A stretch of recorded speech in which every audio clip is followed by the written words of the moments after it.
Doctor Chandresh Gupta ji.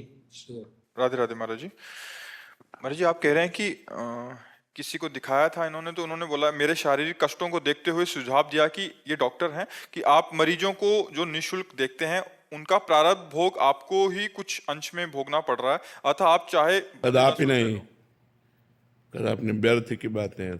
निजकृत कर्म भोग सुन भ्राता। तुम्हारे पाप कर्म तुमको दंड दे रहे हैं, दूसरे के पाप कर्म थोड़ी दंड दे रहे हैं। व्यर्थ की बातें, लोगों के कहने। तस्मात् शास्त्रम प्रमाणम थे कार्याकार्यो व्यवस्थित हो। शास्त्र प्रमाणित बात होनी चाहिए, मनमानी आचरण थोड़ी नहीं चाहिए। इसलिए व्यर्थ की बात, इस बात पर ध्यान मत दो जी। खुशबू कटारिया जी। महाराज जी, मन बहुत परेशान क्यों रहता है? देखो, तब लग कुशल न जीव कहूँ सपने हूँ मन विश्राम, जब लग भजत न राम कहूँ शोक धाम तज काम। पाप आचरण अशांति पैदा करते हैं। पूर्व जन्म के, इस जन्म के पाप आचरण हमारे मन को निगेटिव विचार देते हैं, चिंता देते हैं, उद्विग्नता देते हैं, भय देते हैं।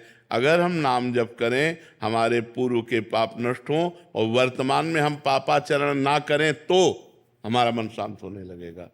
नाम जप करते हुए भी यदि वर्तमान में पापाचरण करोगे तो मन शांत नहीं होगा।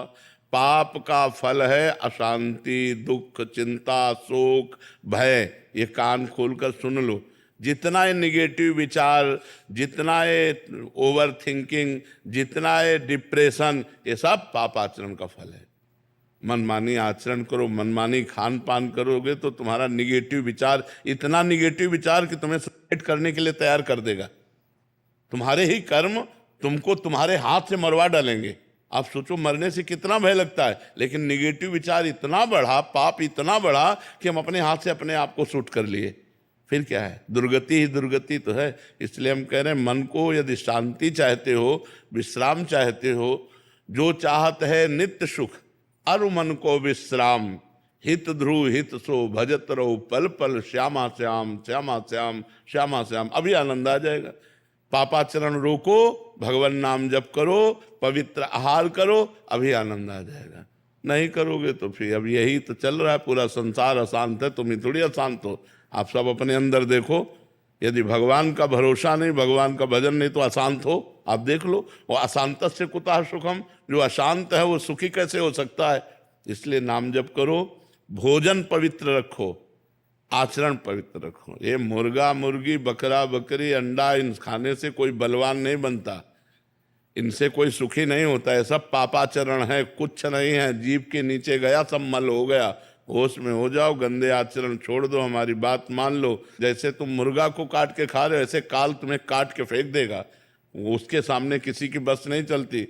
होश में अगर तुम जीवों को जलाओगे, काटोगे, मारोगे, खाओगे, व्यभिचार करोगे, गंदे आचरण करोगे, अशांत रहोगे, दुखी रहोगे, और बाद में तुम्हारा विनाश होगा, नाश होगा बहुत बुरी तरह। इसलिए हमारी प्रार्थना मान लो कि अच्छे आचरण करो, किसी जीव को दुख मत दो, और गंदे भोजन से बचो। गंदा भोजन बुद्धि को भ्रष्ट करता है। तो हमको भोजन पवित्र, आचरण पवित्र, तब शांत मन होता है। ऐसे थोड़ी शांत हो जाता है। मन अशांत तभी है, कोई पापाचरण हो रहा है और भगवान नाम जप नहीं हो रहा, इसलिए है। मन अशांत हो जाएगा यदि तुम्हारे द्वारा पाप होगा, यही दंड है। शुभम रावत जी। सर, आपके हिसाब से आजकल लोग सबसे ज्यादा हेल्थ मिस्टेक क्या कर रहे हैं? देखिए, मेरे हिसाब से दिन में 24 घंटे होते हैं और उसमें से मिनिमम 7। शुभम रावत जी। शेरवंश महाराज जी। महाराज जी, क्या जो ईश्वर के प्रति भाव प्रकट होता है वो अपने आप होता है, या हम स्वयं चुनते हैं कि वे मेरे क्या हैं? जब हमारी धरा होती है, जैसे हमारे सतोगुण है और हम भजन कर रहे हैं, तो अच्छे अच्छे भाव आएंगे। अगर हमारा रजोगुण बढ़ गया तो भोग भाव आएंगे, गंदे भाव, भोगने वाले, जो इंद्रियों के भोग संबंधी हैं। और यदि तमोगुण तो निद्रा, आलस्य, प्रमाद, हिंसा, द्वेष, ऐसे भाव आएंगे। तो ये 3 गुणों के अंतर्गत अभी भाव आ रहे हैं। अभी त्रिगुणातीत थोड़ी भाव आ रहा है। सतोगुण हुआ तो अच्छे भाव आ गए, रजोगुण हुआ भोग भाव आ गए, तमोगुण आया निद्रा, आलस्य, प्रमाद आ गया, द्वेष भाव आ गया, हिंसा भाव आ गया। ये गुणों के अंतर्गत चल रहे हो, अभी कोई गुणातीत थोड़ी हुए। तो नाम जप करो, अच्छा भोजन करो, अच्छे आचरण करो, अपने आप गुणातीत हो जाओगे, तब स्थायी भाव आएंगे। अभी स्थायी भाव थोड़ी, कभी अच्छा भाव, कभी बुरा भाव, कभी वैराग्य तो कभी भोग, ये मन की ऐसी चंचलता चलती रहती, कोई स्थायी तो है नहीं। स्थायी तब होगी जब अच्छा भोजन करो, पवित्र आचरण करो, नाम जप करो, तब। ये नींव है। चाहे मंदिर बनाओ, चाहे घर बनाओ, अगर नींव मजबूत है तो तुम्हारा घर अच्छा, तुम्हारा मंदिर अच्छा। तो चाहे संसार की उन्नति चाहो, चाहे भागवती की उन्नति चाहो, उसके लिए नींव अच्छी चाहिए। नींव पवित्र आचरण, पवित्र भोजन, पवित्र विचार। जहां देखो आप कोई तीर्थ स्थान में तीर्थ स्नान करने नहीं जाता कि चलो भाई तीर्थ स्नान करे, दान पुण्य करे, भजन करे। पिकनिक मनाने जाते हैं। आए, होटल लिया, मौज मस्ती, गंगा किनारा, यमुना किनारा, पवित्र जगह, अपवित्र विचारों की भीड़ लग रही। अगर आप पवित्र भोजन पाओगे, ब्रह्मचर्य रहोगे, पवित्र आचरण करोगे, तो आप में जो बल आएगा, कोई मांस अंडा इससे थोड़ी आता है। तो सब गंदी बातें हैं, लोगों की समझ में नहीं आती। अगर आप ब्रह्मचर्य से हैं, पवित्र आहार करते हैं, भगवान का चिंतन करते हैं, तो आप में एक दिव्यता होगी, आप सबसे अलग होंगे। पर आज समाज बातें नहीं समझ रहा। ये हिंसा करने से, पाप करने से कहीं कोई बलवान नहीं हो जाता है। और हो जाओ, फिर तुम्हें दुर्दशा जो तुम्हें भोगनी पड़ेगी। फिर दुर्दशा भोगनी पड़ती है।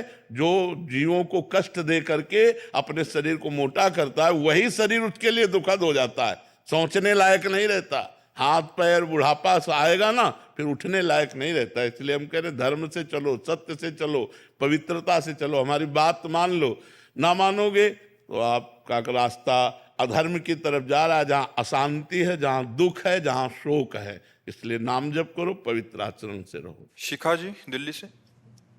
राधे राधे महाराज जी। महाराज जी, मेरी भी दोनों किडनियां खराब है, कहीं ना कहीं मैंने इसको स्वीकार कर लिया है। महाराज जी ये कह रहे हैं कि आप विचलित हो जाते हैं जब शरीर बिल्कुल साथ नहीं देता। नाम जप करने का तो प्रयास कर रही हूँ, बट आपका प्रवचन सुनती हूँ तो ठीक रहती हूँ। फिर महाराज जी इस स्थिति में महाराज जी कैसे? देखो, किसका है, एक बार तो ये स्वीकार करना कि मुझे मरना है, ठीक है, राइट टाइम मरना है, जब मरना है, बीच में मरना नहीं।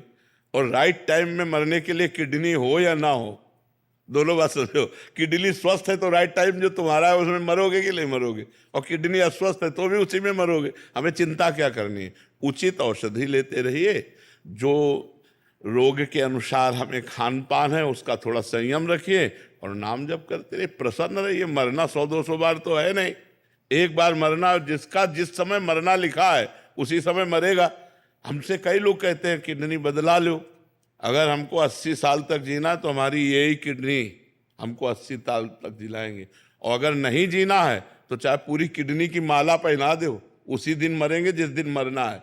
क्या चिंता करनी यार। बचपन से जो ज्ञान प्राप्त करते रहे, और अब हम ये डर जाएं किडनी हमारी फेल हो गई, मृत्यु आएगी, डर ये नहीं है। ये सब प्रपंच नहीं। नाम जप करो, हाँ उस किडनी के अनुसार भोजन करो। डॉक्टर से जानकारी ले लो जो भोजन है, तो उससे परेशानियां कम होंगी। और नाम जप करो, जिस दिन जाना है उसी दिन जाना है। इसका नाम मृत्यु लोग है, सब मरेंगे, तुम ही थोड़ी मरना है। शरीर को तत्कालिक कष्ट जो होता है, अरे भयानक कष्ट है हमको इस समय, तुम्हारे सामने भयानक कष्ट है। लेकिन हम भगवान के हैं, इसलिए हम मुस्कुराते रहते हैं, कभी भी शिकायत नहीं करेंगे। अरे प्यारे, जो तूने दिया दुख या सुख, सराह सराह करके उसे हम भोगे। प्यार करो भगवान से तो अभी मस्ती आ जाएगी। शरीर से प्यार करोगे तो क्या है, फिर तो रोना ही पड़ेगा। भगवान से प्यार करो, अभी मस्ती आ जाएगी। हम मस्त क्यों रहते हैं? क्योंकि प्रभु से जुड़े हैं। अगर अभी हमारा निगेटिव चिंतन हो जाए तो अभी हम डाउन हो जाए, अभी निगेटिव आ जाए तो अभी हम परेशान हो जाए। हम सोचते ही रहे राधा राधा राधा राधा राधा, मस्त रहते। वही हम तुम्हें सिखा रहे कि भगवान का नाम लो और उचित भोजन, पवित्र आहार करो, जिससे आपको रोग अपना प्रभाव दिखा के प्रभावित न कर पावे। और औषधियाँ लेते रहो, जैसे डॉक्टर बताएं। जब डायलिसिस का नंबर आवे डायलिसिस हो, जब मृत्यु का नंबर आ जाएगा तो मृत्यु हो जाएगी। क्या चिंता करना यार, एक बार मरना है, सबको मरना है। इसका नाम ही है मृत्यु लोक। यहाँ सब मरना ही है, अपने अपने समय पे सब मर जाएंगे। तो हमारा जब समय आएगा तो हम चले जाएंगे। बस राधा राधा जपो, अच्छे कर्म करो, दूसरों को सुख पहुंचाओ। महाराज जी जो ग्रस्त में है वो कह रहा है एक तो शरीर का रोग, दूसरा परिवार की चिंता, तीसरा है कि कहाँ से धन आएगा, तो इतनी सारी चिंताएं होती हैं महाराज जी। आप तो बाबा जी हैं ऐसे। तो तुम्हारे पास तो कोई है रोने वाला, हमारे पास तो कोई रोने वाला नहीं था। हमारे पास तो कोई 1 रुपया देने वाला नहीं था, हमें तो कोई पानी उठाकर देने वाला नहीं था।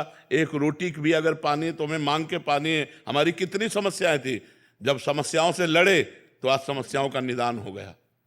पूरे जीवन में 8-8 दिन 10-10 दिन भोजन नहीं, किडनी आज से थोड़ी खराब है। कितनी समस्या, 1800 की दवा लिखी गई तो 5 पैसा नहीं हमारे पास, 1800 की बात क्या।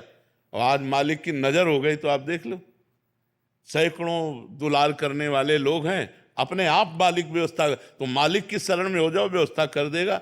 देखो बहुत से ऐसे धार्मिक वो डायलिसिस सेंटर हैं जिनमें कुछ फीस नहीं लगती और वो डायलिसिस कर देते हैं। बहुत से ऐसे लोग हैं जो औषधि फ्री देते हैं। जब हमारे पास ना हो तो हमको ऐसे जगहों का चयन करना चाहिए जहां हम शरीर को औषधि दे सके, जहां हम जाकर डायलिसिस करवा सके। ऐसे हैं बहुत से ऐसे डायलिसिस सेंटर हैं जो फ्री होते हैं।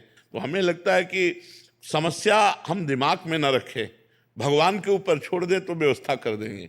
जब मेरे पास पानी देने वाला नहीं, 1 रोटी नहीं, 1 इंच रहने की जगह नहीं, 1 रुपया नहीं, मात्र हमें लगता है 15 वर्ष पहले की बात है, वो आज भगवान ने हर व्यवस्था कर दी। तो वो भगवान तुम्हें देख रहा है। तुम्हें जब तक भगवान पर विश्वास नहीं तब तक ये बात है, जिस दिन विश्वास हो जाएगा वो ऐसे मिला देगा कि सब काम बन जाएंगे, सब बात बन जाएगी। आकाश जिंदल जी। महाराज जी श्री हरिवंश महाराज जी। महाराज जी यदि हम अच्छे कर्म करते समय ये भाव रखें कि भगवान देख रहे हैं और इससे हमें अच्छा फल मिलेगा, तो अच्छे फल का लालच का क्या उस कर्म का आध्यात्मिक मूल्य कम कर देता है? नहीं, उत्साह बढ़ता है, इससे उत्साह बढ़ता है हमारा। और भगवान के सानिध्य का भाव आना ये अध्यात्म की बहुत अच्छी उन्नति के लिए वृत्ति है कि मैं जो कर्म कर रहा हूँ वो सर्वेश्वर भगवान देख रहे हैं और उसका फल अवश्य मिलता है। अवश्य में वो भोक्तव्यम कृतम कर्म शुभाशुभम। कृतम माने किया हुआ गंदा कर्म या अच्छा कर्म, शुभ अशुभ कर्म, दोनों का फल अवश्य मिलता है, क्योंकि ईश्वर देख रहा है। वो शास्त्र शीर्षा पुरुषा सहस्राक्षा शास्त्रपात, वो सहस्राक्षा वो हजारों नेत्रों वाला है, वो अनंत नेत्रों वाला है। जहाँ तुम हो वहाँ वो है, और जो तुम कर रहे हो वो देख रहा है। उसको किसी की साक्षी या गवाही की जरूरत नहीं है। और हम जो अच्छा कर्म कर रहे हैं उसका अच्छा फल मिलेगा, ऐसा भाव रखना उत्तम है। इसमें अध्यात्म में कोई हानि होने वाली नहीं है। दोस्तों, क्या आप अपना टाइम फेसबुक और इंस्टाग्राम पे वेस्ट कर रहे हो? इसी वक्त बंद कर दो टाइम पास करना, अगर आपको भी चाहिए एक एक्स्ट्रा सोर्स ऑफ इनकम। दोस्तों, मैं ऐसे बहुत सारे लोगों को जानता हूं जो या तो रिटायर हो चुके हैं या तो एक लो सैलरी पैकेज पे काम कर रहे हैं, और उनके पास जो भी टाइम बचा हुआ है वो एक्स्ट्रा टाइम पास करने में, रील्स देखने में, शॉर्ट्स देखने में वाली नहीं है। दिलप्रीत कौर जी जयपुर। श्री श्री हरिवंश महाराज जी सत श्री अकाल। महाराज जी आपने एक सत्संग में बताया था कि आत्मा और मन अलग अलग होते हैं, और ये भी कहा था कि जब आत्मा किसी नए शरीर में जन्म लेती है तो उसे अपने पिछले कर्मों के अनुसार सुख दुख या सफलता असफलता भोगनी पड़ती है, यानी प्रारब्ध को भुगतना पड़ता है। लेकिन हमारा सवाल यह है कि जब आत्मा और मन अलग है तो मन तो शरीर के साथ ही खत्म हो जाता है। किसने कहा? किसने कहा? ये किसने कहा कि मन खत्म हो जाता है? मन खत्म हो जाए तो मोक्ष की प्राप्ति हो जाए। स्थूल शरीर छूटता है, मन सूक्ष्म शरीर में, सूक्ष्म शरीर कारण शरीर को लेकर आत्मा जाता है। वही नए जन्म में तो पूरा का पूरा सृष्टि का जितना भी संचालन है उसमें जो गुण के कर्म दोष हैं, जो प्रारब्ध भोग, मन ही तो भोगता है। आत्मा तो निर्लेप निर्विकार सच्चिदानंदमय, उसे कौन भोग या कौन सुख या कौन दंड छू सकता है? नैनम छिंदन्त्य शस्त्राणि नैनम दहाति पावका न चैनम क्लेदयन्त्यापो न शोष्यति मारुता। आत्मा को अग्नि जला नहीं सकती, वायु सुखा नहीं सकता, जल गीला नहीं कर सकता, अर्थात वारुणेय अस्त्र आग्नेय अस्त्र ये सब प्रयोग में नहीं आ सकते, आत्मा तक नहीं पहुंच सकते। तो ये जो सुख दुख का भोक्ता मन है यही बार बार आत्मा के साथ जन्म मरण लेता है, और यही मन जब भगवान में लीन हो जाता है तो वो भक्ति को प्राप्त हो जाता है, और जब आत्मा में लीन हो जाता है तो मोक्ष को प्राप्त हो जाता है। जब तक ये लीन नहीं होता तब तक ये जन्म मरण चक्र चलता रहता है। विषयों का चिंतन करने से मन बंधन युक्त, और भगवान का चिंतन करने से मोक्ष युक्त होता है। तो विषय चिंतन से मन को हटाकर जब भगवान में लगाते हैं तो मन अमना हो जाता है, कोई कामना नहीं रहती। सकल कामनाहीन जे राम भगत रस लीन, जो भगवान की भक्ति के रस में लीन है उसे फिर कोई कामना नहीं। निज सुख बिन मन होई किथीरा, जब अध्यात्म सुख मिलने लगता है तो बाह्य सुखों का त्याग हो जाता है, तब मन लीन होता है। ऐसे मन थोड़ी नष्ट होता है, मन नष्ट होने वाली वस्तु नहीं। इंद्रियाणाम मनश्चास्मि, भगवान कहते हैं इंद्रियों में मन मैं हूँ, वो भगवत स्वरूप है। विषय चिंतन करने के कारण मलिन हो गया है, भगवत चिंतन करके निर्मल करो, कृष्णमय हो गया मन, मन ही कृष्ण हो गया, क्योंकि कृष्ण है इंद्रियाणाम मनश्चास्मि। समझ पा रहे आप?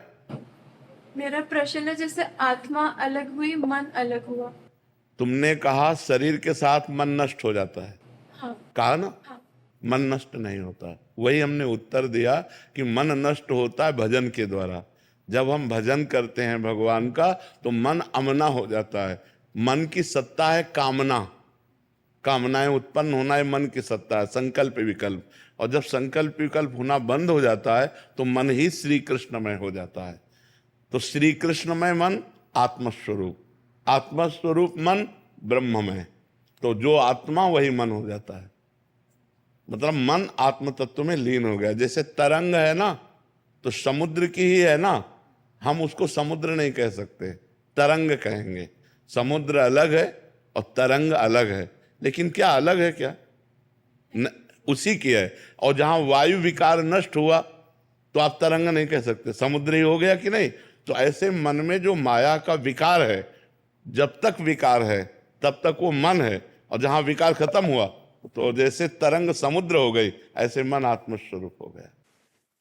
प्रियम वसु जी, राधा वल्लभ श्री हरिवंश। श्री हरिवंश महाराज जी। महाराज जी, हमने हर संत और आपके श्री मुख से भी सुना है कि गुरु और भगवान में गुरु की स्थान ऊपर है, पर देखो एक सत्संग बात में- हम तुम्हें बताएं, किसका प्रश्न है? भगवान जैसे तो सिर्फ भगवान है, कोई नहीं है। हमारी बात समझना तुम। हम स्थान इसलिए देते हैं कि भगवान के हृदय में रहने पर भी हमारी दुर्गति नहीं रुकी, लेकिन जब संत और गुरुदेव का सानिध्य मिला तो हमारी दुर्गति सदगति में बदल गई।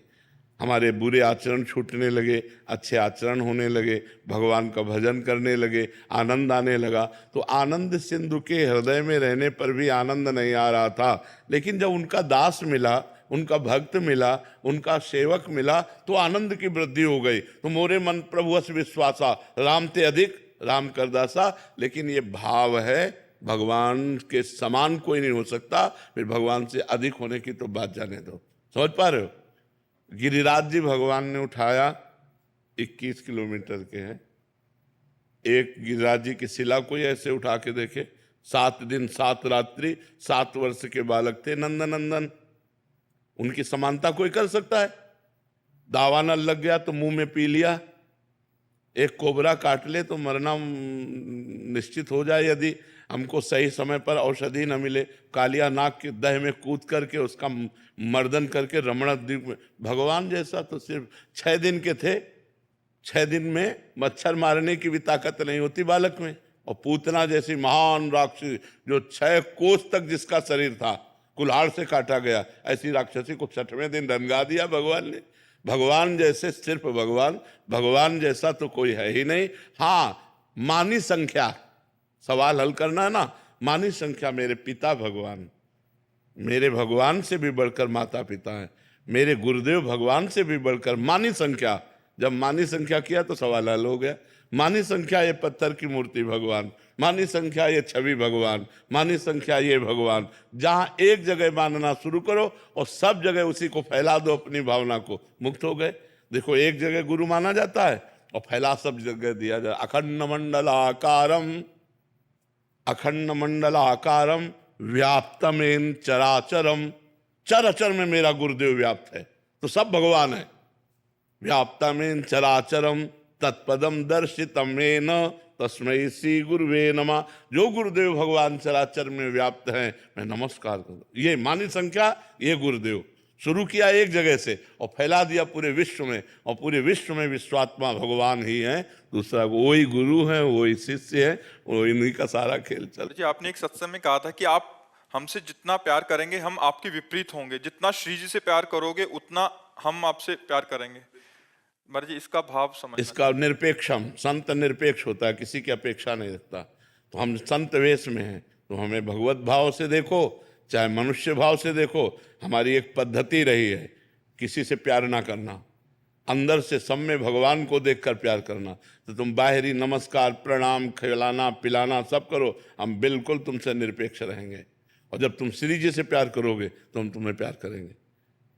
ये रहस्य है, यह रहस्य रघुनाथ कर बेग न जाने, कोई जो जाने रघुपति कृपा सपने मोह न हो। कोई एक नहीं है जो हमारा दोस्त हो, जो हमारा मित्र हो। और कोई जब मित्र ही नहीं तो शत्रु कैसे हो सकता है? कोई नहीं। आप द्वेष करो हमसे, हम आपसे द्वेष नहीं करते। आप निंदा करो हमारी, हम आपको प्रणाम करते हैं। आप बुरा कहो, हम आपका मंगल चाहते हैं। एल्गो का फायदा ये है कि आप एल्गो को बस बटन दबाना है, तो मुझे